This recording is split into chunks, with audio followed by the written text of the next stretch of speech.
lanjut kembali ke materi pembelajaran. Insya Allah yang akan memberikan materi pada siang hari ini beliau adalah Dr. Andes Kiai Asep Jamaluddin MAG yang akan membahas mengenai metode istimbat. Nah, ini sudah ada makalahnya, tolong dibagikan ke setiap meja, khawatir nanti belum ada yang kebagian. Baik, maka dari itu supaya kita mempersingkat waktu dan mengefisiensikan waktu, saya serahkan kepada Bapak Kiai Jamaluddin untuk memberikan pemaparan materi ini. Silakan.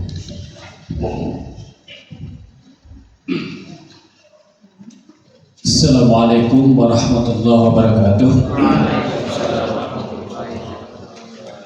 Bismillahirrahmanirrahim. Alhamdulillahi asyhadu an la ilaha illallah wa kulli wa qadara syahida.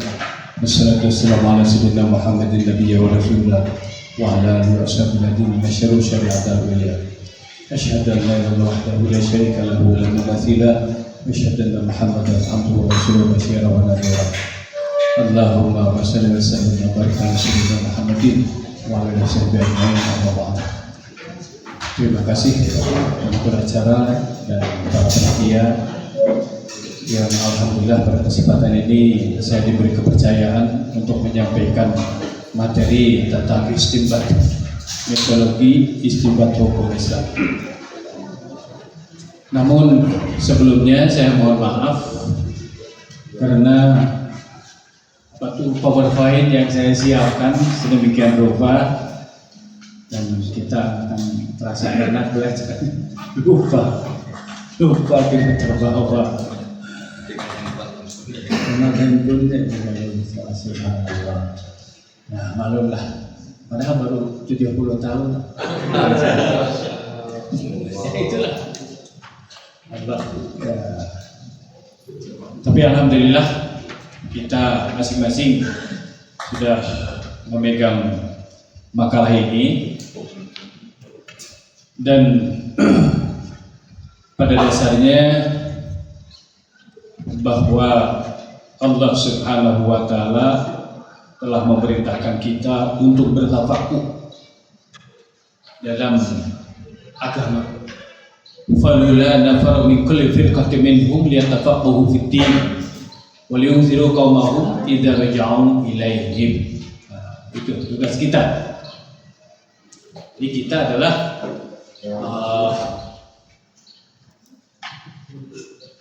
bagian dari masyarakat yang disebut nafar oleh Allah dalam Al-Quran. Kemudian dalam makalah ini terdiri dari teori kaidah usuliyah dan implementasinya dalam menjawab persoalan kontemporer.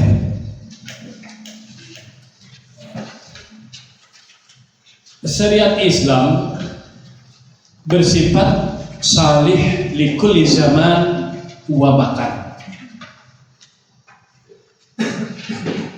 Jadi syariat Islam itu relevan untuk setiap waktu dan tempat. Namun teks-teks wahyu Al-Quran, As-Sunnah itu telah berhenti turunnya seiring wafatnya Rasulullah SAW. Sementara peristiwa kemanusiaan terus berkembang tanpa batas. Kesenjangan antara teks yang terbatas, mutanahiyah, dan kasus yang tak terbatas, ghair mutanahiyah, ini menuntut adanya mekanisme penggalian hukum yang valid. Mekanisme inilah yang disebut istinbat ahkam. Tanpa metode istinbat yang benar, penafsiran agama akan jatuh pada liberalisme atau bebas tanpa aturan, atau literalisme kaku tanpa konteks.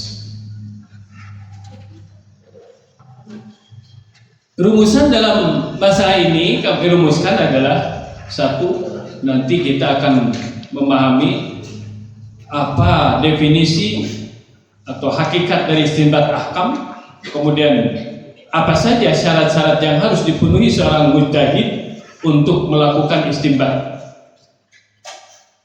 Lalu bagaimana kaidah-kaidah kebahasan atau qawaid lughawiyah digunakan dalam istinbat. Yang terakhir, bagaimana metode rasional atau manhaj ta'lili dan maqasid syariah diterapkan.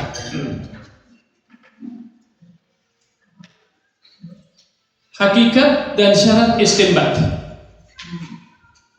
Pertama, pengertian istinbat secara etimologi itu berasal dari kata nabato,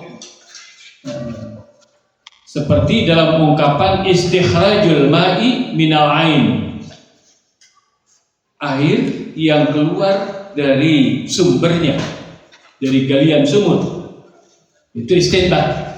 Jadi kalau kita mengambil air dulu pakai ember gitu, nah, istinbat. Secara terminologi asal usul fikih, istinbat didefinisikan sebagai berikut: istikhrajul ma'ani syar'iyyati minan nususi biqadri dhihni wa quwwatil marihah, mengeluarkan makna-makna syariat dari teks-teks atau dalil dengan mencurahkan akal pikiran dan ketajaman nalar. Itu adalah istinbat menurut terminologi usul fikih. Kemudian yang menjadi dasar legitimasi istinbat atau legalitas istinbat terdapat dalam Al-Quran surat An-Nisa ayat ke-83. Wa idza ja'ahum amrun minal amni awil khawfi adha'u bih wa rudduhu ila rasuli wa ila ulil amri minhum la'alimahu alladhina yastanbitunahu minhum walaula fadlullahi 'alaikum wa rahmatuhu lattaba'tum asy-syaitan illa qalila. Jadi ini legalitas istinbat dalam Al-Quran. Jadi apabila datang kepada mereka sesuatu berita tentang keamanan, kemenangan atau ketakutan, kekalahan perang dan sebagainya, mereka menyebarluaskannya. Itu adalah orang-orang munafik gitu. Ketika kita mendapatkan berita langsung diterima, langsung di-share gitu, langsung percaya. Itu memang ya sekarang dunianya seperti itu ya, tanpa disaring dulu. Padahal Allah berfirman walau ruddu ila rasuli wa ila ulil amri minhum, padahal jika mereka mengembalikannya kepada Rasul dan kepada ulil amri. Ulil amri ini dalam saya punya beberapa terjemah, itu ulil amri itu pemerintah seperti dalam ayat atiullah wa atiur rasul walil amri minkum. Tetapi kalau boleh saya memahami lain, ulil amri itu adalah yang memiliki urusan, bukan hanya pemerintah, tapi orang yang memiliki urusan, yang memiliki masalah itu ya, masalah itu. Dan pemerintah belum tentu tahu, atau mungkin tahu tapi karena politik lain lagi. Contoh,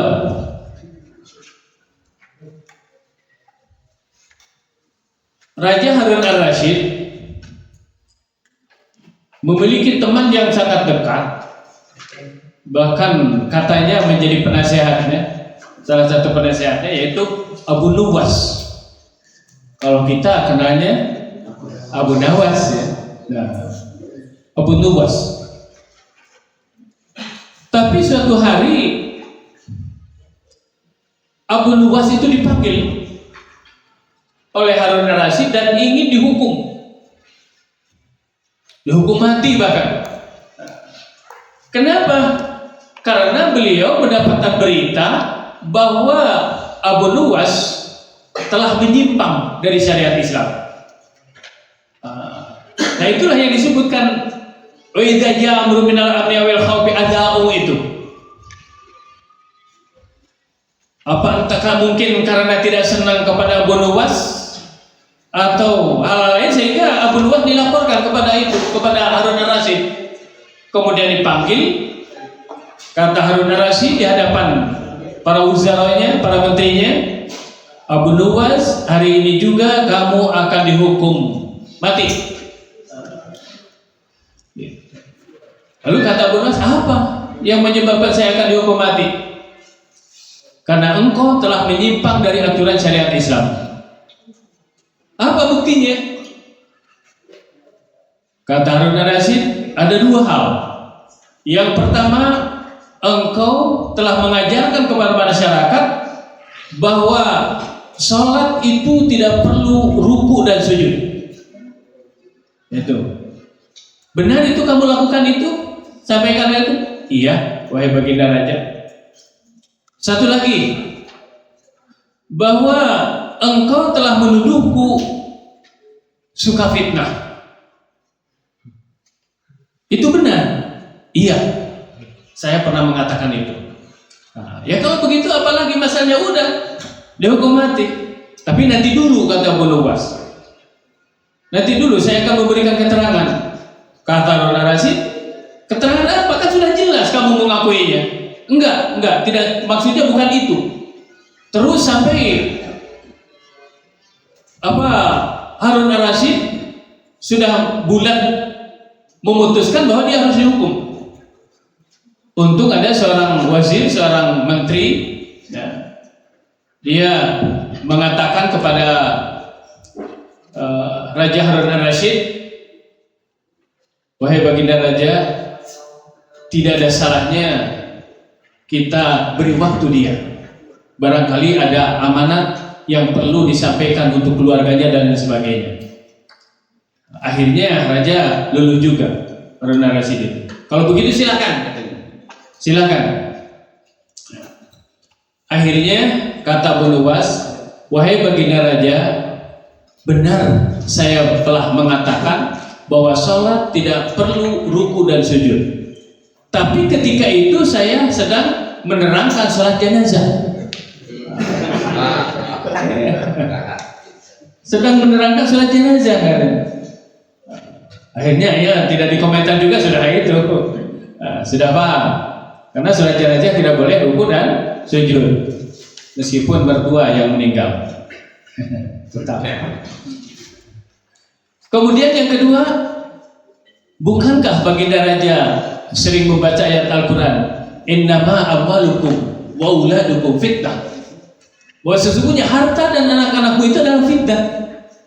Baginda raja kan sangat sayang sama keluarga, sangat sayang sama harta, sampai hartanya disedekahkan dan sebagainya. Oh ya juga ya. Nah, akhirnya tidak jadi dihukum. Nah, untuk itu maka ini sebaliknya, kalau dalam ayat ini ulil amri yang memutuskan, berarti Harun ar-Rasyid, tapi ternyata ulil amri di sini orang yang memiliki permasalahan itu. Ya, permasalahan itu.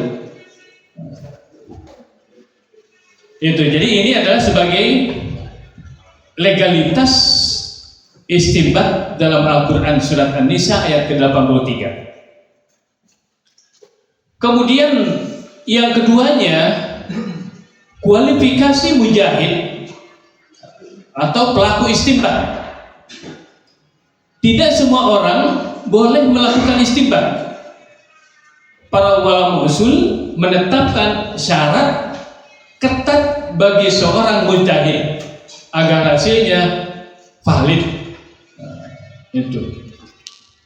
Untuk itulah maka ada syarat-syarat yang harus dipenuhi. Yang pertama, menguasai bahasa Arab, karena sumber hukum Islam adalah Al-Quran dan Al-Hadis, itu adalah bahasa Arab. Dulu ketika saya belajar bahasa Inggris, kalau praktek itu ke Braga, karena di sana banyak orang bule di Braga. Yang mengagetkan saya ketika itu bertemu dengan orang Amerika asli, kemudian dia menyatakan, "I am a Muslim," bahwa saya adalah seorang Muslim. Saya kaget. Katanya di Amerika itu orang-orangnya rasionalis gitu. Kenapa Anda pilih Islam sebagai agama Anda? Jawab dia, Islam is logic religion. Karena Islam adalah agama yang paling logis gitu. Satu sisi saja dilihat dari Al-Quran, dari dulu sampai sekarang, bahkan mungkin sampai hari kiamat, dimanapun dicetaknya, pertama namanya tetap Al-Quran, yang kedua ditulis dengan huruf Arab, bahasa Arab, dimanapun dicetaknya. Kalaupun ada terjemahnya, pasti bahasa Arabnya ada. Karena banyak bahasa Arab Al-Quran yang tidak bisa terwakili oleh huruf Latin. Tidak bisa terwakili oleh huruf Latin. Itu. Jadi itu adalah kelogikan Al-Quran. Siapapun yang menulisnya, dimanapun ditulisnya, bahasa apapun yang mereka pakai, tetap itunya adalah huruf Arab, bahasa Arab. Beda dengan Injil kan, meskipun sumbernya dari satu Yesus gitu, tapi ketika ditulis oleh Barnabas, Injil Barnabas, ditulis oleh Matius, Injil Matius, ditulis oleh Yahya, Injil Yahya, ditulis oleh Yohanes, Injil Yohanes. Satu Injil beda dengan Injil yang lainnya, anehnya gitu, berbeda. Apalagi Barnabas, katanya di kalangan mereka sudah tidak dipakai lagi Injil Barnabas itu. Kenapa? Karena di dalamnya itu tauhidnya itu sama dengan Al-Quran, sehingga mereka khawatir kalau Injil Barnabas dipelajari, pasti mereka akan belok ke agama Islam. Untuk itu maka syarat penjahit itu memahami disiplin ilmu yang berkaitan dengan bahasa, seperti nahwu.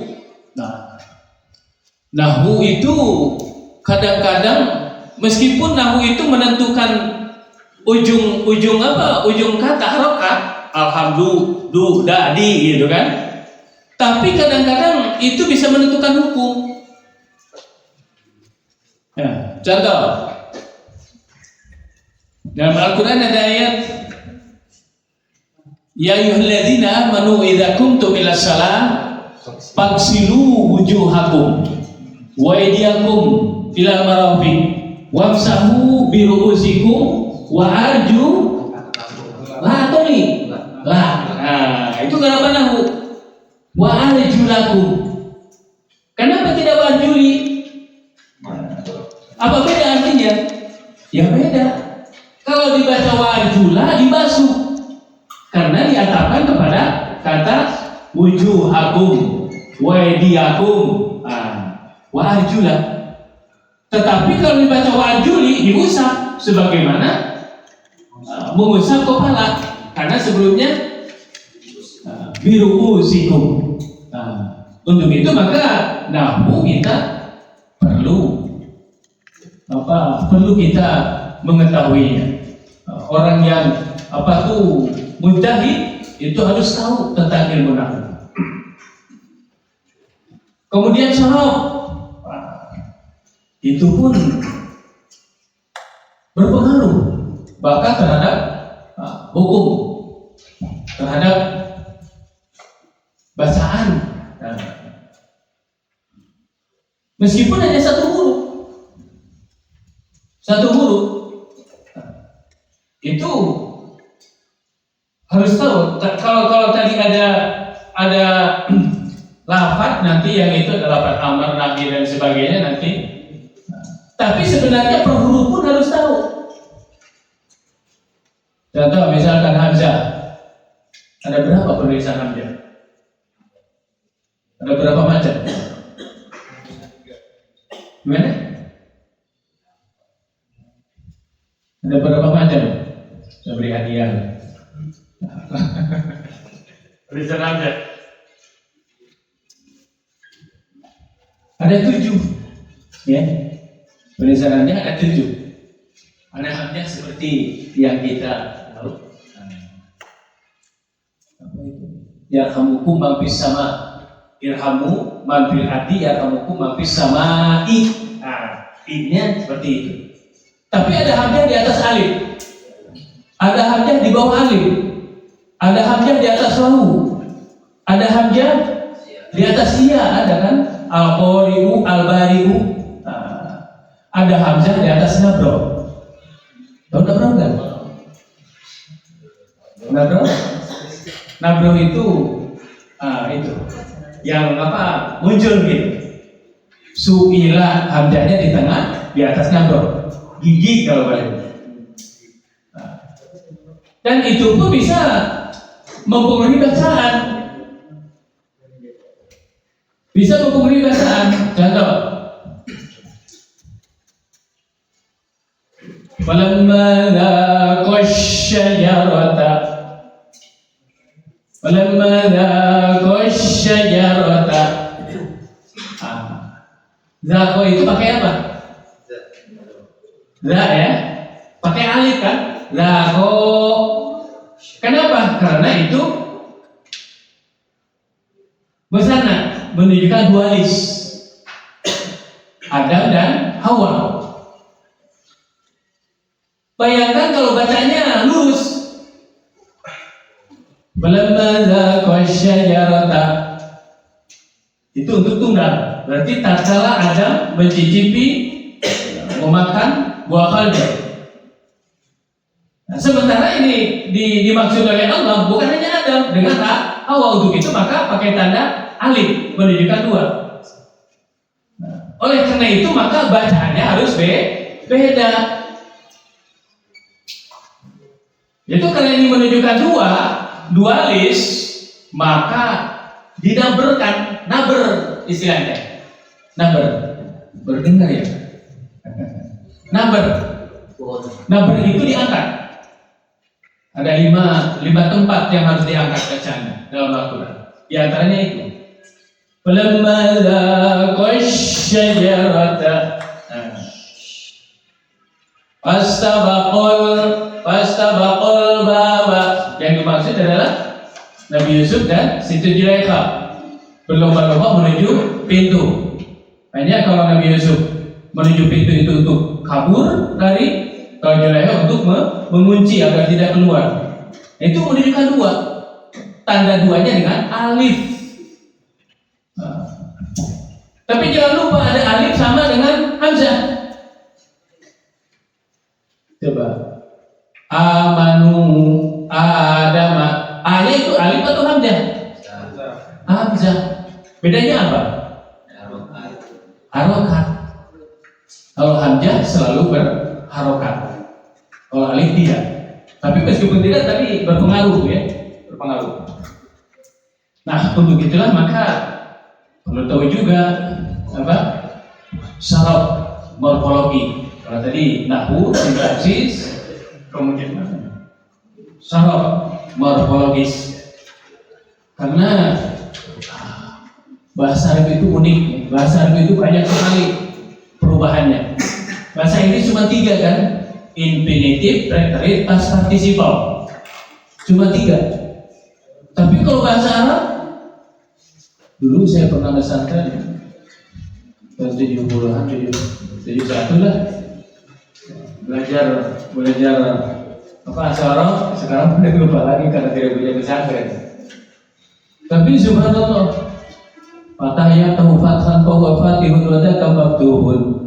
Lam yaftah lamma yaftah ma yaftahu la yaftahu la yaftah liyaftah la yaftah iftah la taftah maftahun maftahun miftahun fathatun fithatun futaihun fathiyun fathahun abtahu ma abtahu abdi bihi. Kasih hati kalau muslim pernah datang kan? Itu bahasa Arab itu subhanallah luar biasa. Kalau ada ungkapan idza madda yadaihi bitwani lam yadukuma. Madda kalau fi'il amarnya apa? Mudda. Cuma mudda. Terus? Mudda, muddi, umdud. Tiga. Mudda, muddi, umdud. Madda ya muddu madan bahwa mamdudud belaka. Mereka mamdudud. Lam yamuddu, lam yamudda, lam yamuddi, lam yamuddu. Lama yamuddu, lama yamudda, lama yamuddi, lama yamuddu. Ma yamuddu, la yamuddu, la yamudda, la yamuddu. Nah, dan seterusnya. Muddu, mudda, muddi, umdud. Jadi itu harus paham betul itu untuk orang yang istinbat itu. Karena dari kata itu akan menghasilkan hukum. Itu saraf. Kemudian balaghah sama, harus dikuasainya itu balaghah. Contoh, dan kita harus betul-betul teliti ya, dari juga kan mencurahkan daya talar yang sangat tajam ketika kita mau istinbat hukum. Kita temukan dalam Al-Quran, la taqtulu auladakum min imlaq nahnu narjukuhum wa iyyakum. Tapi ayat lain, la taqtulu auladakum min imlaq nahnu narjukuhum wa iyyahum. Ayat pertama hum dulu, baru ayat kedua baru hum dulu baru hum. Tapi ayat yang kedua hum dulu baru hum. Nahnu narjukuhum wa iyyakum. Ayat pertama tadi, ayat kedua nahnu narjukuhum wa iyyakum. Nah, itu adalah takdim takhir. Kenapa hum dulu, kenapa kum dulu? Itu balaghah yang menanganinya. Atau dalam Al-Quran disebutkan innama hurimal maitatu wa damu wa lahmul khinzir. Yang dilarang itu kan dagingnya. Ya, yang dilarang dagingnya. Kalau kulitnya, lemaknya enggak kan? Nah, itu adalah menurut balaghah stilistik, itu namanya majaz mursal. Min kitabi juz wa berarti kul. Masih hafal, alhamdulillah. Kemudian disiplin ilmu bahasa Arab yang lainnya agar tidak salah menafsirkan teks. Tidak salah menafsirkan teks. Jangan pedah-pedah ditulis pola berkata. Apakah semua pola berkata? Enggak. Ada juga tidur siang. Bedanya apa? Nah, ini morfologi yang bicara. Kalau pola berkata, pola yang dulu kaulan. Kalau pola tidur siang, pola yang ilu koelu lekan. Yang enaknya sekarang. Pas. Kemudian mengetahui nasib man dan mansuh agar tidak menggunakan dalil yang sudah dihapus hukumnya. Seperti misalkan, mengapa kamu mabuk minum arak? Kata dia menjawab dengan Al-Quran bahwa ada manfaatnya meskipun banyak madaratnya. Itu kan minum arak itu ada manfaatnya. Musim dingin, apalagi di gunung itu dingin, minum arak ada manfaatnya.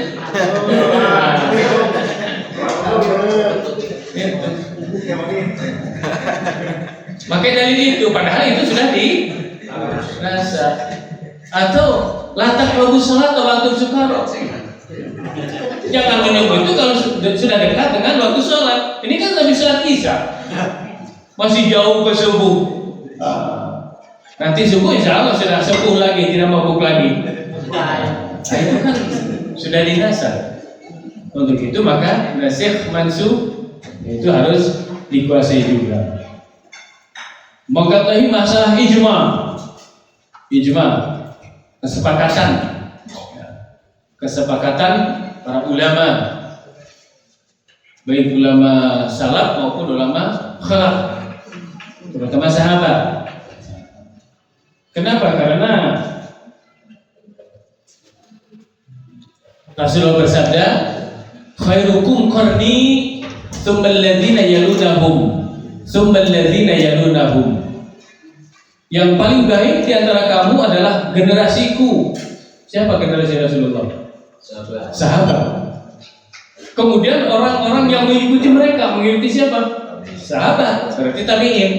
Tsummal ladzina yalunahum. Kemudian mengikuti tabi'in. Ya, tabi'in. Itu yang dianggap generasi yang paling baik kata Rasul. Kenapa? Karena masih dekat dengan Rasulullah.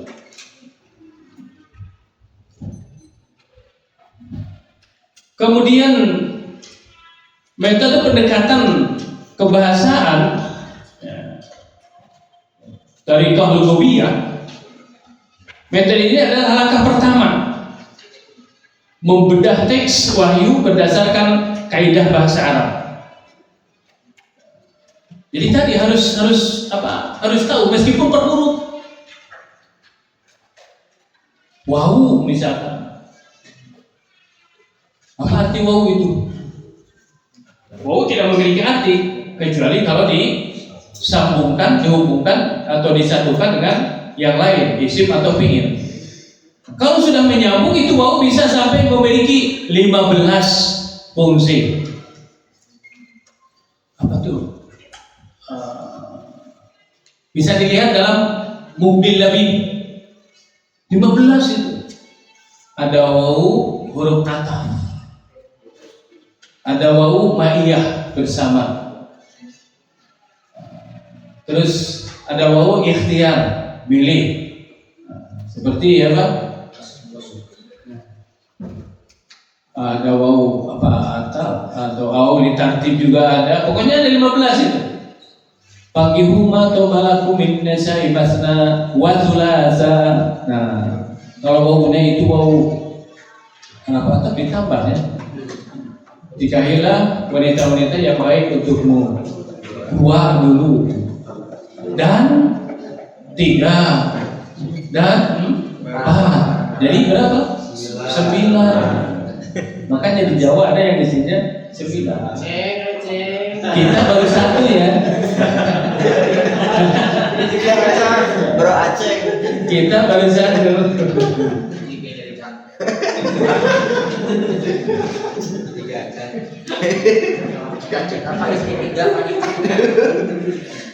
Cita-cita cuman takut. Berapa Ipin? Takutnya takut sama siapa? Alasan kita ya sama Allah. Kenapa? Karena Allah berfirman,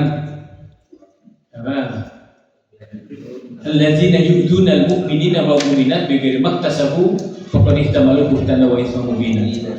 Orang-orang yang menyakiti hati kaum mukminin dan mukminat, apalagi istri, sungguh dia menanggung kebohongan dan dosa yang sangat nyata. Kenapa? Karena tahu tuh istri. Neng gimana Neng?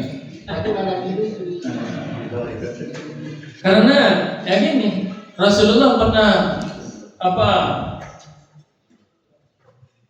berpidato di hadapan para sahabat. Sabda Rasulullah, tadi Bani Quraisy telah datang kepadaku. Mereka meminta izin untuk menikahkan Ali dengan putrinya. Ma'adantu lahu sampai 3 kali. Saya tidak izinkan mereka kecuali kalau Ali menceraikan putriku Fatimah. Kenapa? Karena Fatimah adalah belahan jiwaku. belahan dadaku. Barang siapa yang menyakiti Fatimah, berarti aku menyakiti aku. Nah, jadi pada dasarnya poligami itu adalah menyakiti istri kita. Ya kecuali kalau istrinya meminta.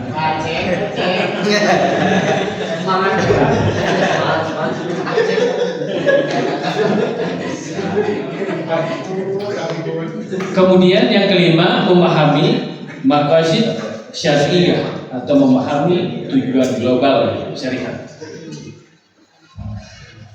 Bab ketiga, metodologi pendekatan kebahasaan Thariqah Lugawiyah.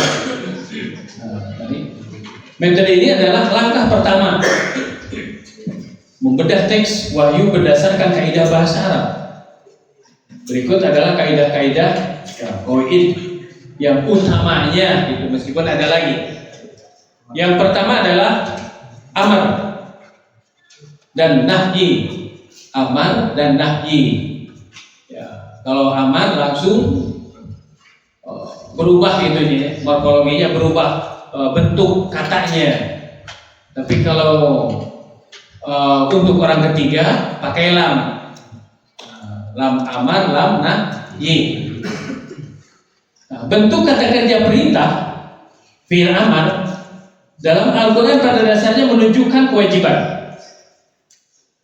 Jadi setiap kata amar perintah itu menunjukkan kewajiban.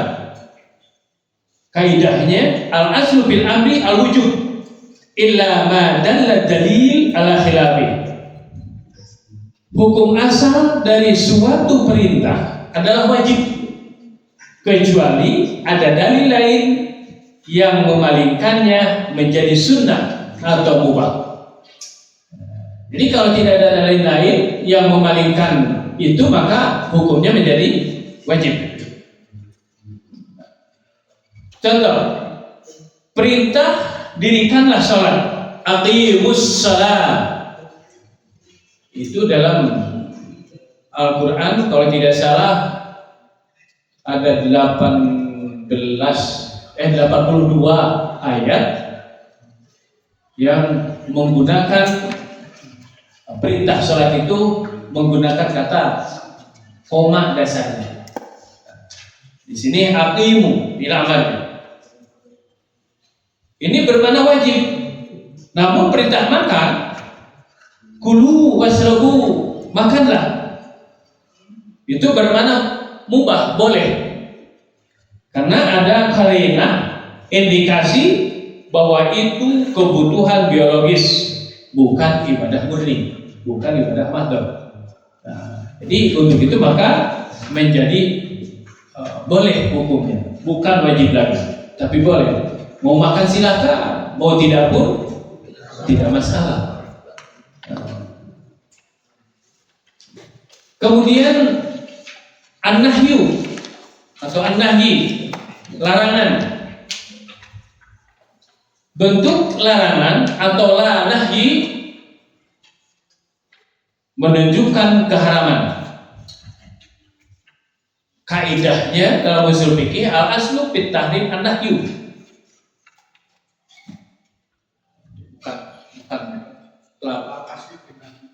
Fit tahrim ya. Oh iya betul, itu apa redaksinya kalau itu al aslu bin nahyi lit tahrim. Betul, alhamdulillah, terima kasih koreksinya. Al aslu bin nahyi lit tahrim. Hukum asal dari suatu larangan adalah haram. Contoh larangannya seperti wala taqrabuz zina, jangan mendekati zina. Yang dilarang dekat, ini masih zina. Yang dilarang dekatnya kan, ini malah langsung zina, tidak dekat-dekat. Kalau yang zina pasti lebih dekat gitu. Nah itu kaidah usul fikihnya apa? Mafhum aula atau mafhum alawi. Dekat saja tidak boleh, apalagi melakukannya. Dekat saja ke api panas, apalagi kena bisa hangus. Wala taqul lahuma uffin wala tarhamhuma wala tanharhuma. Jangan mengatakan bapak mama menuju sibuk, gitu. Atau membantahnya, bapak mama hai wala tanharhuma. Ai mata nang terjebat tengah bentak langsung ditenggal ku halu. Kumaha eta? Ya komo eta mah. Komo eta mah babu maula. Dengan mengatakan itu saja bisa menyakiti hati, apalagi dengan halu. Itu bukan hanya hati yang sakit, tapi fisiknya pun akan sakit. Itu. Jadi wala taqrabuz zina. Untuk itu maka kalau mau ijtihad ya itu harus harus tahu menguasai kaidah-kaidah yang berkaitan dengan ijtihad.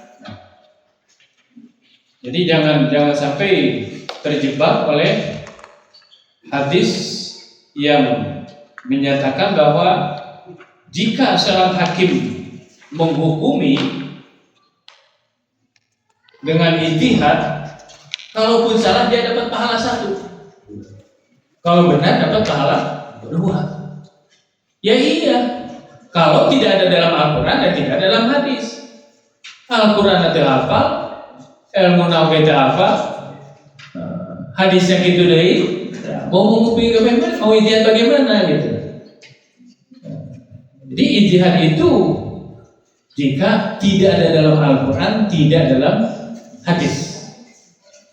Jadi lapangan ijtihad itu kalau dalam Al-Quran, "Wa atakum ar-rasul fakhuduhu wa ma nahakum anhu fantahu."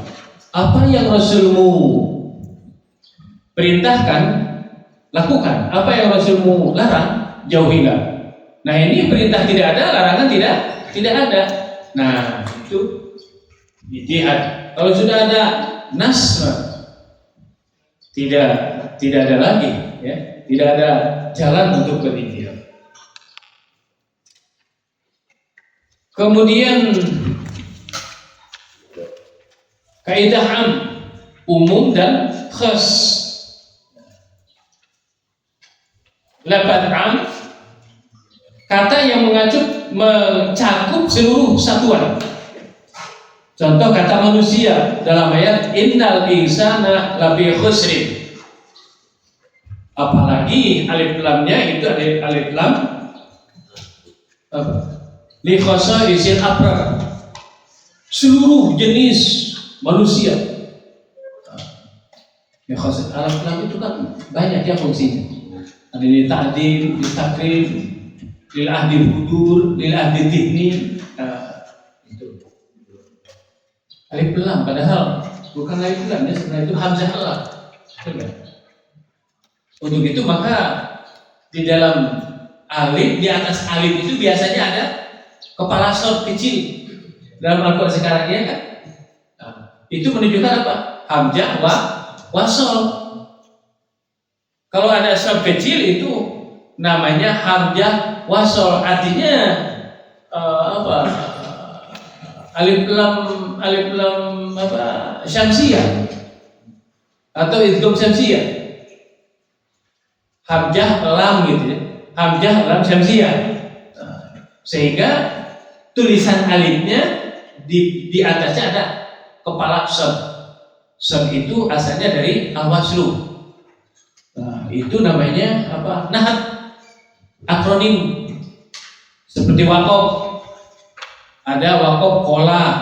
Itu wakof kola itu singkat akronim dari al-waqfu aula. Ada apa lagi? Salat. Itu akronim dari al-waslu aula. Akronim dengan singkatan bedanya apa?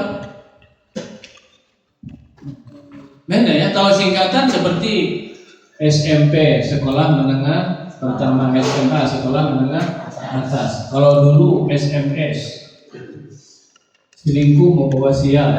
Aceh. Itu singkatan. Yang betul sih. Kalau akronim itu kadang-kadang yang tengahnya tilang. Apa tilang? Bukti pelanggaran. Bukti diambil intinya, pelanggaran diambil pelangnya, tilang. Bahasa polisi banyaknya pakai akronim. Itu. Tileun. Jadi innal insana sesungguhnya manusia, seluruh manusia. Nah kalau diartikan secara sempurna itu ada seluruh karena alif lamnya itu li khosaisil afrad, seluruh manusia dalam kerugian, kecuali orang yang beriman, beramal soleh dan nah itu sehingga di sana ada wakofnya, wakof lam alif, wakof haram gitu kan. Wakof itu ada berapa? Kan mau belajar istimbang harus tahu.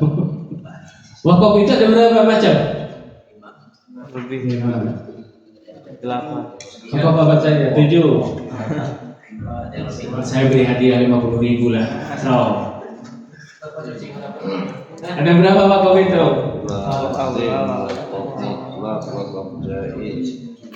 Wakof apa? Lazim mutlak jaiz. Lazim atau apa lagi? Cung yang bisa. Oh, Urutan. 18. Tidak bisa kurang? Googling.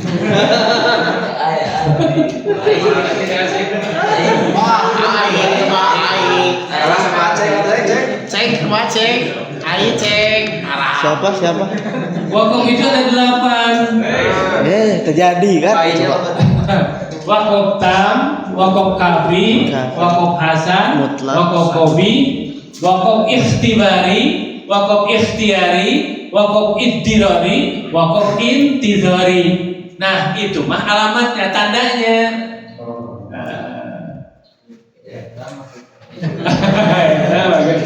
Karena 50.000 masih siapkan. Gitu. Jadi kalau mau berikhtiar ya harus mumpuni ya semacam itu.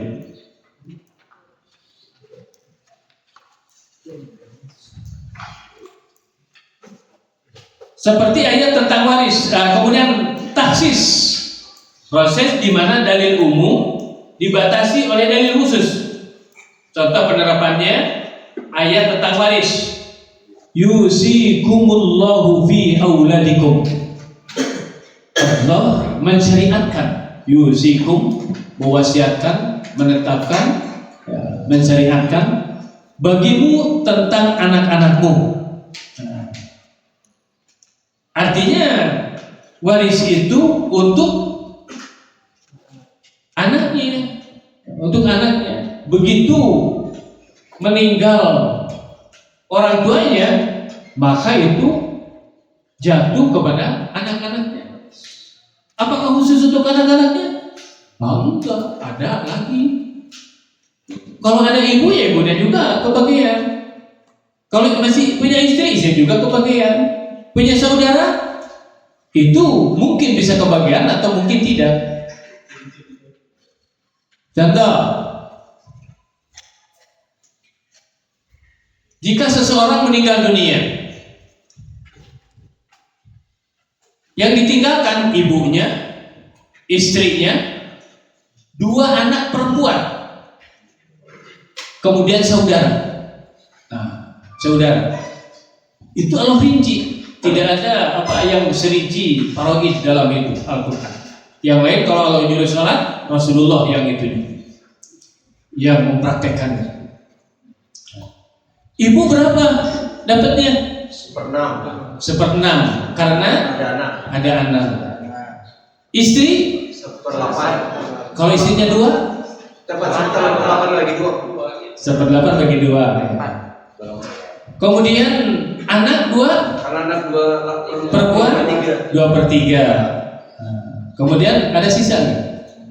Sisa buat saudara. Nah itu kalau pakai rumus matematik biar mudah penyebutnya itu disamakan. Misalkan ibu 1/6 berarti 4/24. Istri 1/8 3/24. Dua anak perempuan 2/3 berapa? 16/24.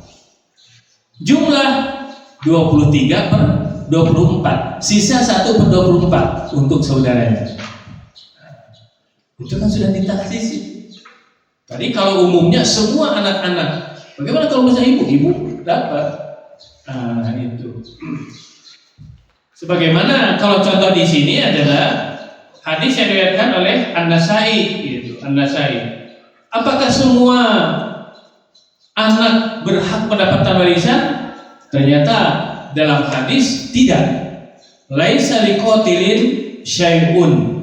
Tidak ada bagi pembunuh dari harta warisan sedikit pun, tidak ada. Ini hukum ini berawal dari zaman Nabi Musa. Ya, zaman Nabi Musa diabadikan dalam surat Al-Baqarah, namanya juga Al-Baqarah. Ketika itu ada seseorang yang laku, saudaranya kaya raya, jika dia mati pasti warisannya jatuh kepadanya. Akhirnya dia bunuh. Setelah dibunuh, dia yang kusuk-kusuk pertama kali, ada saudara saya ada yang mau bunuh terus, sampai akhirnya datang kepada Nabi Musa,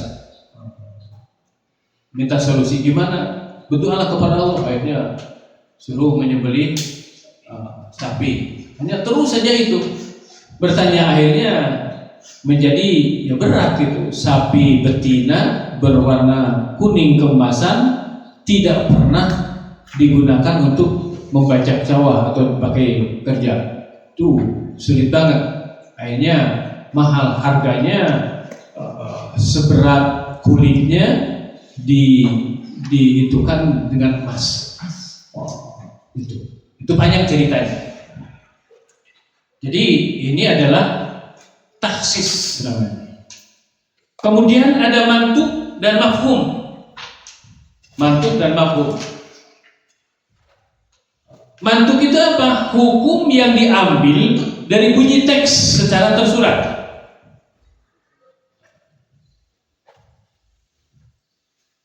Itu hukum yang diambil dari bunyi teks secara tersurat. Wala taqrabuz zina. Udah. Itu teksnya seperti itu. Atau innamal khamru wal maisiru rijsun. Udah itu. Jadi tidak ada perdebatan lagi. Kenapa? Karena itu sudah qat'i, sudah nas qat'i. Beda dengan merokok. Kalau merokok itu apa? Ada yang dalil tapi dalilnya umum. Wala tulqu bi aydikum ila tahlukah. Dalil umum. Sehingga ada yang tidak menggunakan itu. Yang digunakan adalah parqau maroqiyi.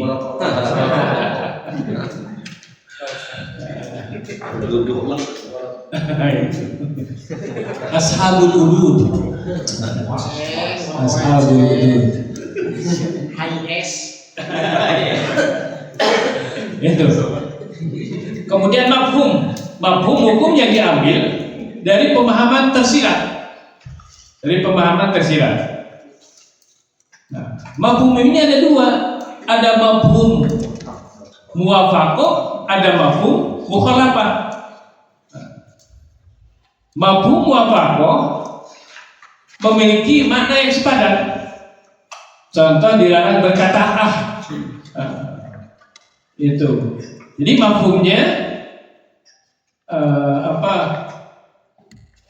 itu mafhumnya adalah memukul orang tua juga lebih dilarang. Mengatakan saja dilarang, apalagi memukulnya. Itu muwafaqah. Kalau mafhum mukhalafah itu adalah makna kebalikannya. Contoh, Jika kambing itu digembalakan di padang rumput atau bebas, maka wajib zakat. Dalam hadisnya, bisa ibatil ghanami zakatun. Pada binatang ternak yang dilepas, maka wajib zakat. Nah, bagaimana kalau binatangnya itu diberi makan, apalagi makanannya kita ngupah gitu? Nah, itu mah berarti tidak wajib. Itu namanya mukhalafah, kebalikan. Dulu di Cijerah ada RW nyambut, lalu zaman atau waktu itu selalu pakai teh. Dalam sambutannya itu mengatakan, semoga Allah swasta memberkati kita. Maksudnya Allah Subhanahu wa taala ini semoga Allah swasta. Langsung serempak itu mustaminya itu menjawab, kalau begitu adalah negeri. Kalau begitu adalah negeri. Itu adalah mafhum mukhalafah. Bisa imati untuk Nabi zakat. Kemudian metode pendekatan rasional dan maqasid atau tariqah ta'liliyah. Ketika tidak ditemukan teks atau nas baik Al-Quran maupun hadis yang eksplisit membahas kasus baru, mujtahid menggunakan metode rasional dengan mencari illah, sebab hukum. Kalau memang tidak ada, tadi sudah disebutkan bahwa nas Al-Quran maupun hadis terbatas sesuai dengan wafatnya Rasulullah Muhammad SAW. Tapi permasalahan semakin berkembang. Maka kita gunakan kias. Dalam Al-Quran disebutkan misalkan wa'adin bin nasi fil haji ya'tu marijala wala kulli dawri ya'tika min kulli fajjin amiyah. Serulah olehmu Ibrahim. Maka dulu mah nyerunya di mana? Jabal Gubes ya. Dulu zaman Nabi Ibrahim, sekarang mah di dalam Al-Quran. Itu ini disebutnya dalam Al-Quran. Pasti mereka akan datang meskipun harus berjalan kaki dan menaik unta yang kurus. Nah sekarang jalan kaki nggak mungkin dari Indonesia, meskipun ada tapi ya kena moja segala macam. Dirahadugina. Nah, terpaksa itu harus ada pemahaman lain.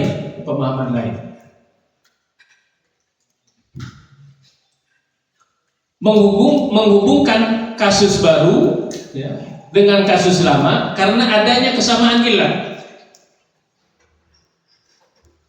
Seperti kasus transaksi jual beli online saat adzan Jumat. Dari asal surat Jumu'ah itu melarang jual beli saat adzan.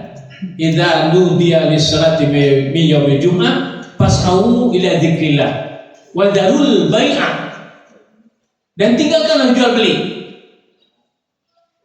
Langsung langsung hadir Jumat. Idza nudiya lis-salati min yaumil jum'ah fas'au ila dzikrillah. Dzikrillah di sana adalah ada khutbah, ada sholat. Zikrillah itu ada 4, kalau tidak salah ada 14 arti. 14 arti. Itu zikir dalam Al-Quran. Ada zikir di mana Taurat dalam Al-Quran. Itu. Nah, illatnya apa? Kenapa tidak boleh harus meninggalkan jual beli ketika adzan sudah berkumandang? ilatnya adalah melalaikan sholat Jumat. Kemudian istimbatnya bagaimana? Jual beli online haram bagi laki-laki saat ada Jumat karena memiliki ilat yang sama, yaitu melalaikan sholat. Kan kalau online itu hanya cukup dengan itu, dengan apa? HP. Imam lagi khutbah, ya kita transaksi lewat HP. Nah itu pun tidak boleh. Tidak boleh. Kenapa? Karena melalaikan Jumat. Tidak bicara tanpa apa. Yang tidak boleh itu apa? Idza qulta li sahibika ansit. Jadi mengatakan, jangan apa? Diamlah. Melarang juga itu termasuk lagun. Apalagi bekerja itu kalau mafhum itunya, mafhum online. Nah ini bukannya ringan saja, tidak berbicara, tapi itu karena ilatnya ada di sana melalaikan sholat, maka di sana dilarang. Itu ilatnya. Atau misalkan di sini kita zakat dengan apa? Beras. Zaman Rasulullah ada beras? Gak ada. Bahkan Rasulullah menyebutkan dalam sebuah hadis, la ta'khudus sadaqah illa min arba'in. Tidak usah diambil sedekah itu maksudnya zakat di sana. Ada sedekah, ada infak. Apa bedanya sedekah ini dengan infak?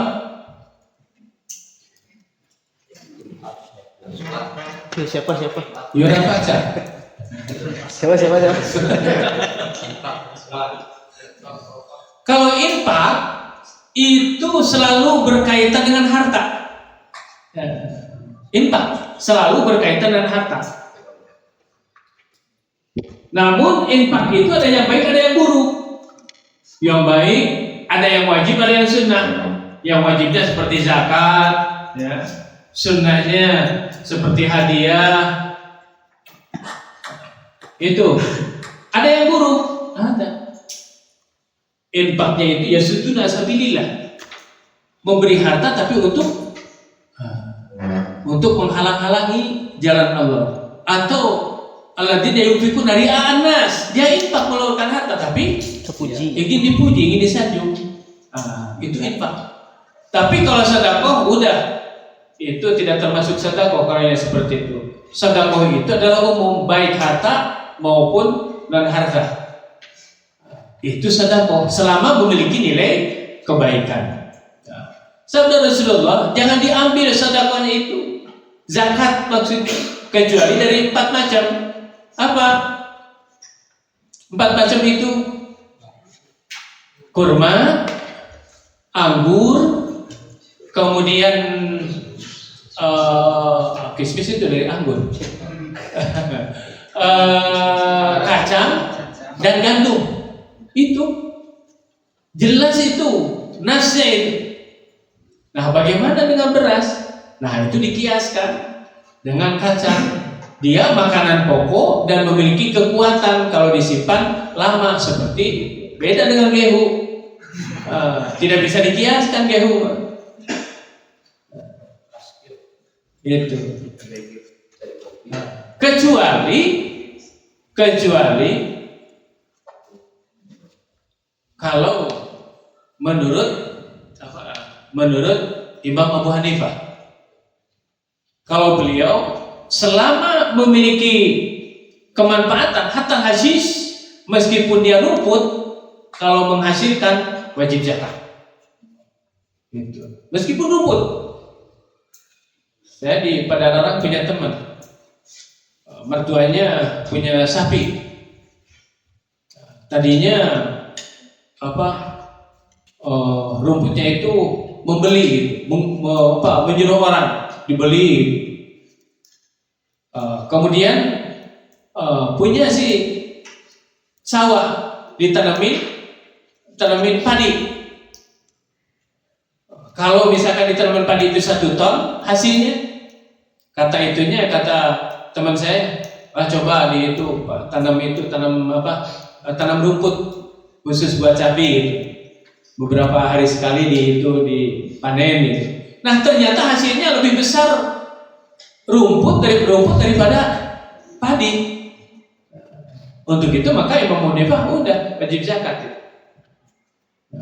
Nah sekarang di kita sudah beralih ya, seperti zakat. Nah, dengan harganya kita mungkin ikut kepada Abu Hanifah gitu kan, Abu Hanifah, karena beliau adalah termasuk kategori orang yang paling baik tadi dalam hadisnya itu. Khairukum qarni tsummal ladzina yalunahum. Imam Abu Hanifah pernah belajar kepada sahabat, dan waktu itu adalah Imam Abu Hanifah yang paling menonjol sehingga dijadikan mujtahid mutlak. Itu jadi kias namanya ya. Kias, dikiaskan. Yang kedua, maslahah mursalah, kemaslahatan umum. Menetapkan hukum berdasarkan kemaslahatan yang tidak disinggung syarat secara spesifik, namun sejalan dengan tujuan syarat. Syaratnya ada dua. Pertama, maslahat tersebut harus bersifat umum, kolektif, rasional, dan tidak bertentangan dengan dalil qat'i, dalil yang pasti. Yang kedua, contohnya adalah kewajiban memiliki buku nikah, aturan lalu lintas, dan pencatatan sipil. Tidak dari spesifik di zaman Nabi, tapi wajib dilakukan demi ketertiban, kemaslahatan ummah. Kemaslahatan ummah. Upami kedipasihan akta nikah, surat nikah, tiasa-tiasa istrina berhiji dicaringin aya nyarios ke istrina tiap malam Jumat. Bu bapak pada eta pada jarah kemana? Ke Mahmud bangga terus sabaraha tahun ditelepon, hari telepon teh aya suara barang kali gitu. Bedingan ya. Mahmud teh sareng teh sanes makam, tapi mama aceh mana diri ya. Muda ya Allah. Nah, gitu. Menjaga singkatan gitu. Semoga lakon. Jadi ada maslahatnya. Kemudian Syad Adariyah menutup jalan keburukan. Melarang sesuatu hukum asalnya boleh, mubah, karena dapat menjadi jalan menuju yang karena dapat menjadi jalan menuju yang haram, akhirnya dilarang. Contoh, ada larangan makan gula enggak? Enggak ada ya. Tapi bagi orang-orang tertentu yang memiliki diabetes, lirenan atuh gula. Terahaya ini dari logik nerangkan naon garam Arab. Tapi bagi orang yang memiliki penyakit darah tinggi, itu jangan makan itu, minimal kurangi. Itu boleh, tapi akhirnya dilarang. Sebagaimana dalam kaidah disebutkan, mala yatimul wajib illa bihi fahuwa wajibun, wa ma yuaddi ila haram fahuwa haramun. Sesuatu yang kewajiban tidak sempurna tanpanya, maka ia wajib hukumnya. Kalau kewajiban itu tidak akan sempurna kecuali melakukan itu, maka itu menjadi wajib. Padahal asalnya sempurna itu tidak wajib.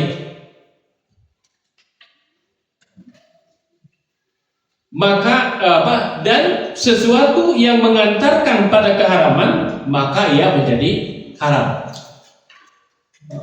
Usulnya adalah al-amru bi syai' amrun bi wasaili. Pengantaraan sesuatu itu adalah termasuk urusan itu sendiri. Jadi bisa wajib jika yang ditujunya wajib. Belajar sholat subuh wajib karena sholat subuhnya wajib. Belajar sholat Jumat wajib karena sholat Jumatnya wajib. Belajar istikharah sunnah karena istikharahnya sunnah. Tapi ada belajar yang itu yang harus belajar tapi tidak, kan itu ada ungkapan al ilmu bila amal wasyajar bila sama. Itu ungkapannya, ilmu tanpa diamalkan laksana pohon tanpa berbuah. Tapi kira-kira berarti ilmu itu harus diamalkan semuanya?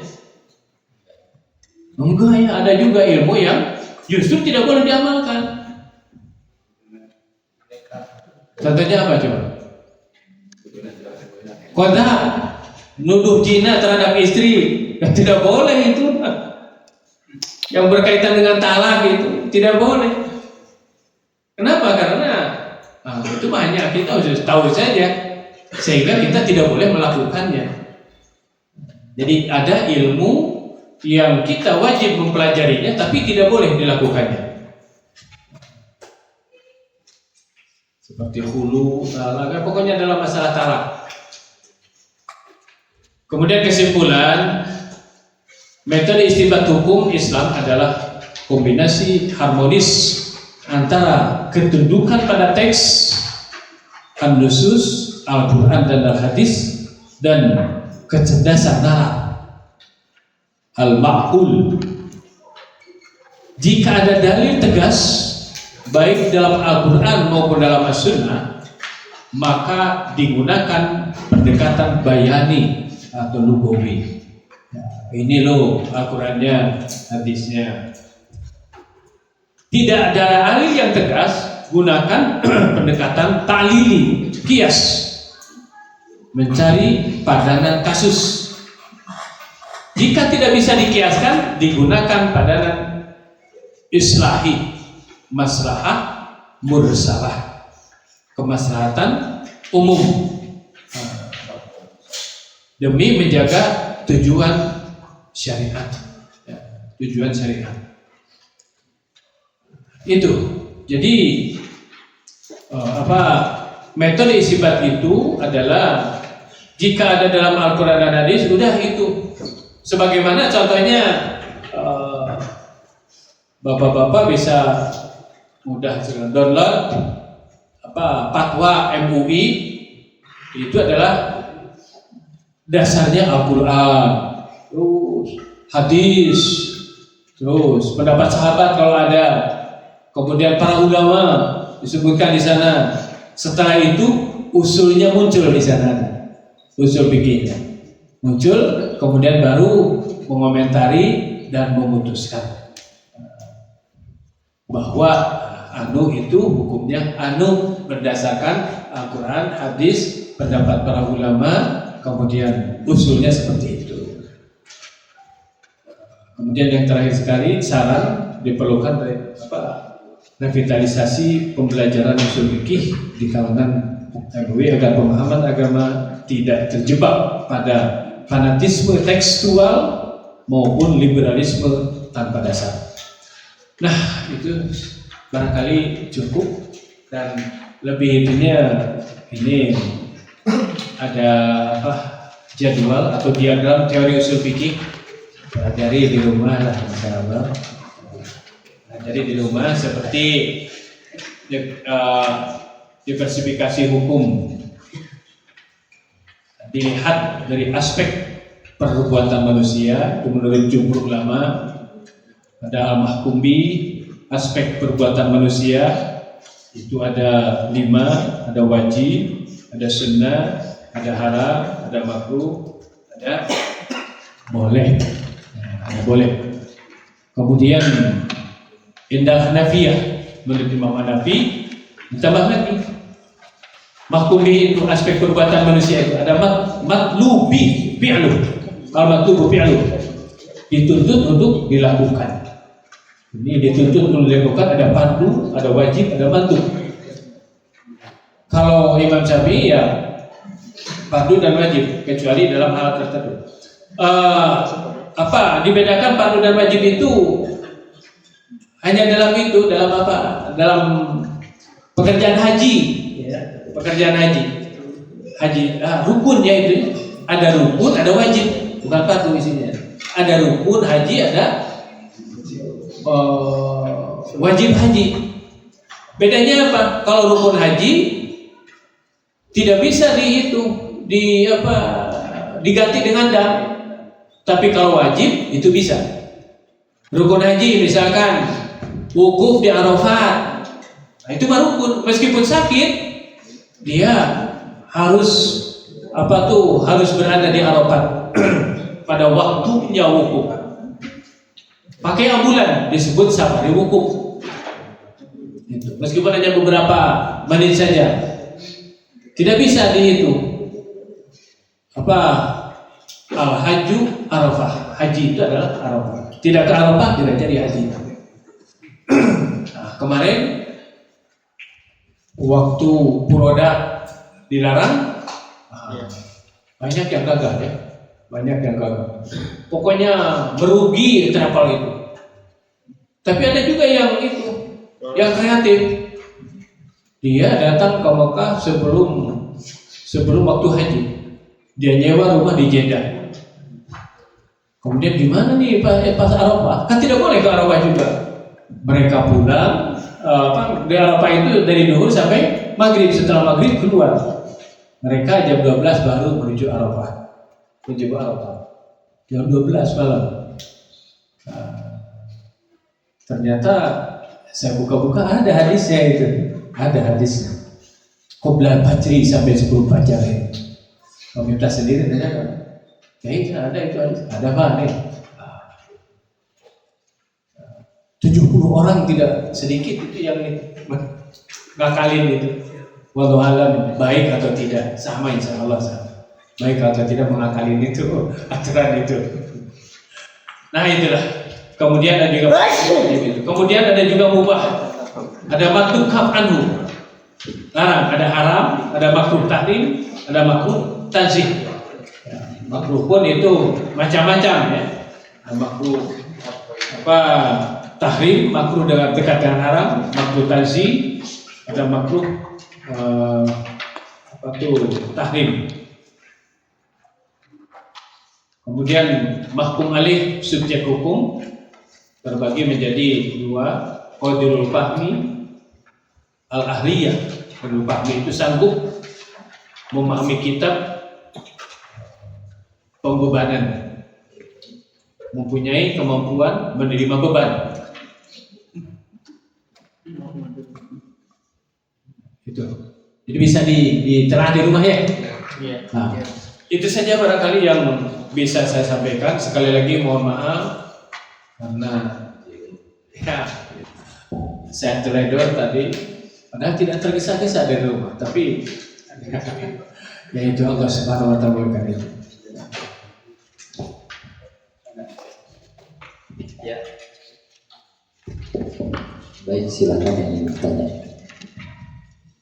Oke, saya tanya sedikit Pak Kiai. Di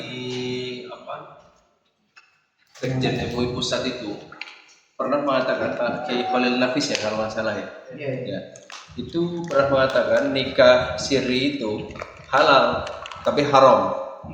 Nah, ini kan objek kajian kita sebagai istinbat untuk mengistinbat hukum atau kader ulama gitu ya. Mungkin bisa diterangkan Pak Kiai. Ya. Beliau mengatakan halal selama syarat rukun nikah itu terpenuhi. Ada walinya, ada saksinya, ada ijab kabulnya. ada maharnya. Nah, itu kan sah menurut syariat Islam. Tapi haram karena dia tidak mengikuti ulil amri. Haram. Kenapa? Karena administrasi bisa kacau. Nah, seperti misalkan poligami dan poliandri. Kalau poligami boleh. Kenapa? Karena meskipun banyak anaknya, contoh sesepuh pesantren SIP internasional putranya kalau tidak salah 50 ya. Dari 4 orang, tapi itu pun giliran. Kalau sudah itu ya ini dicerai kemudian nikah lagi gitu. Sidina Anas tahu nggak? Sahabat Rasul berapa putranya? 83. Untuk itu maka ketika turun ayat poligami hanya 4, wah orang-orang Mekah mah, orang-orang Arab gembira karena asalnya puluhan, bahkan ada yang ratusan istrinya itu, tapi dibatasi dengan 4. Nah, kalau kita mah 4-nya pun ya masih keberatan. Nah itu, jadi haramnya itu karena tadi pengadministrasian kita atiullah wa atiul amri walil amri minkum. Ya, gitu. Jadi ada 2 hal yang disatukan. Nah yang kemudian haramnya juga kalau menyakiti istrinya, itu kan jelas tadi ayatnya. Alladzina yu'dzuna al-mu'minina wal-mu'minat ghairi maktasabu faqad ihtamalu buhtanan wa isma mubina. Sementara poligami itu tidak boleh menyakiti. Ya, kecuali kalau sahabat saya itu Kiai Salman itu beliau istrinya 2, tapi keinginan istri yang pertamanya. Masya Allah. Suruh isi di sini. Iya. Jadi bapak juga gak apa-apa kalau istrinya minta, Pak. Saya capek banget banyak kerjaan siang malam. Coba nambahin 1 lagi biar ada yang membantu saya.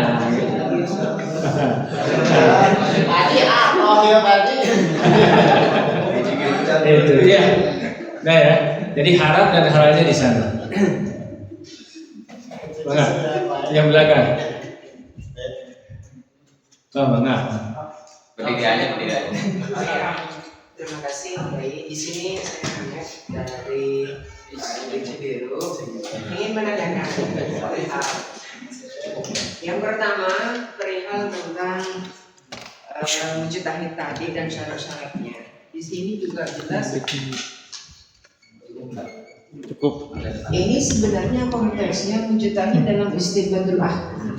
Itu mujtahid yang apakah mujtahid itu ada tingkatan-tingkatannya? Apakah mujtahid muqim atau seperti Syafi'i atau mujtahid muntahsib, apa mujtahid fatwa, muntajid, apa cuma hafizul mazhab? Nah, kedudukan MUI di sini itu gimana?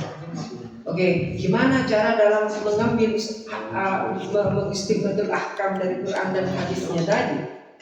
Karena beberapa syarat pun juga mengharuskan kalau sampai ke tingkatan atas harus memiliki usul fikih sendiri.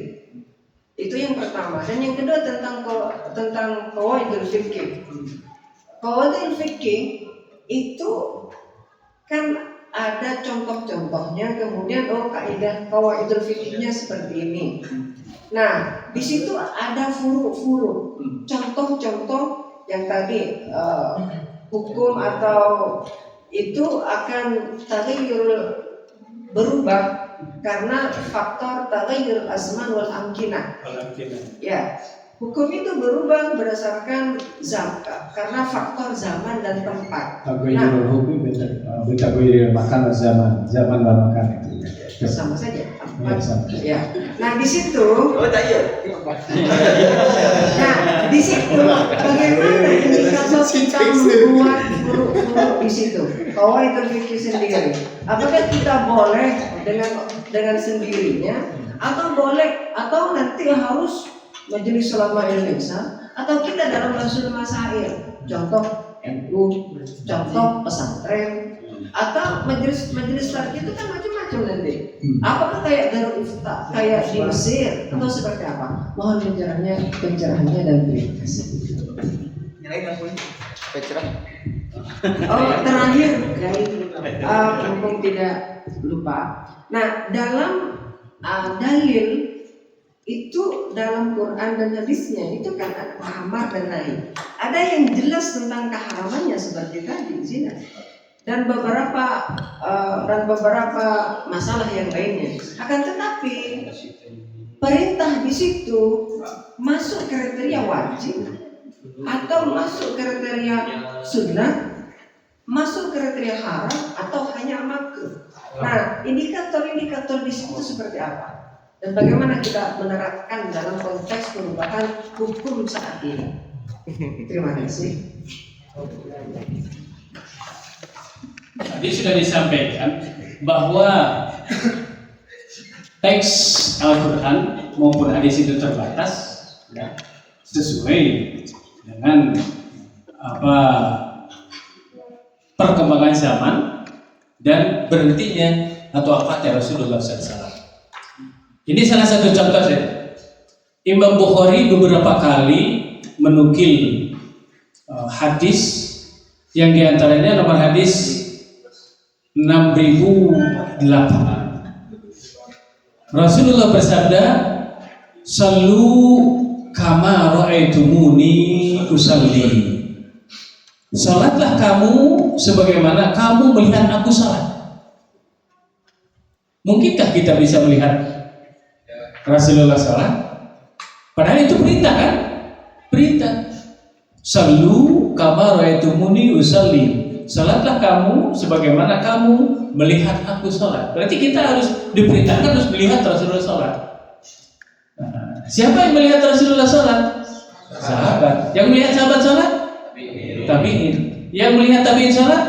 Tabi'in. Yang melihat tabi'in salat? Nah, terus guru bahkan orang tua kita.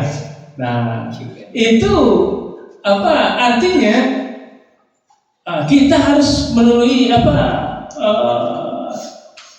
silsilah yang jelas, standar keilmuannya yang jelas kepada Rasulullah. Meskipun kita tidak melihat Rasulullah salat, tapi bagaimana aturan salat itu? Jangankan sekarang, zaman Rasulullah saja pernah terjadi. Ketika Rasulullah berada di masjid, bidayatil masjid, di sudut masjid, tiba-tiba ada seorang sahabat masuk masjid. Kemudian sholat. Setelah sholat, menghadap kepada Rasulullah. Assalamualaikum ya Rasulullah. Waalaikumsalam. Irji fasalli, fa innaka lam tusalli. Ulangi lagi sholat kamu. Tadi masa-masa jadi dengan tidak sholat. Ulangi lagi. Setelah beres, Rasulullah bersabda lagi, irji fasalli, fa innaka lam tusalli. Sholat lagi. Setelah yang ketiga kali menghadap lagi kepada Rasulullah, lagi-lagi Rasulullah bersabda, irji fasalli, fa innaka lam tusalli. Ulangi lagi sholat kamu. Tadi sama dengan tidak sholat. Sampai 4 kali. Akhirnya si sahabat itu mengatakan, mau silugaru ya Rasulullah, saya tidak bisa sholat lebih baik daripada itu. Paling diajarilah saya sholat yang benar.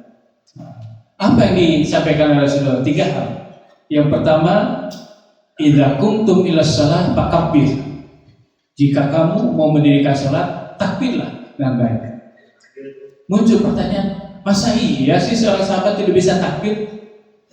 Dia melihat Rasulullah sholat, dia seringkali sholat dengan Rasulullah, melihat bagaimana cara sahabat sholat, tapi takbir saja tidak dianggap tidak benar oleh Rasulullah SAW. Nah itu mungkin yaitu karena sholat itu adalah lidzikri, kata Allah, aqimis shalah lidzikri. Nah, maka pertamanya dari mana? Dari takbir. Jadi takbir itu, sholat itu untuk mengingat Allah. Sementara takbirnya itu, begitu takbir itu ya mungkin Rasulullah bisa melihat mana takbir yang benar-benar menyatu antara ucapan, pikiran dan perasaan, dan mana yang takbirnya asal-asalan gitu. Sehingga itu takbir. Yang kedua apa? Faqra ma tayassara minal Qur'an. baca Al-Quran yang mudah untukmu. Tapi banyak kali hadis yang menyatakan itu maksudnya Fatihah, karena menjadi surat yang mesti dibaca dalam salat. Jadi kebanyakan itu mengucapkan itu sad, itu yang tidak berbunyi sad, bahkan kadang-kadang lafalnya tidak keluar sadnya itu. Siratal ladzina ihdinas sirat.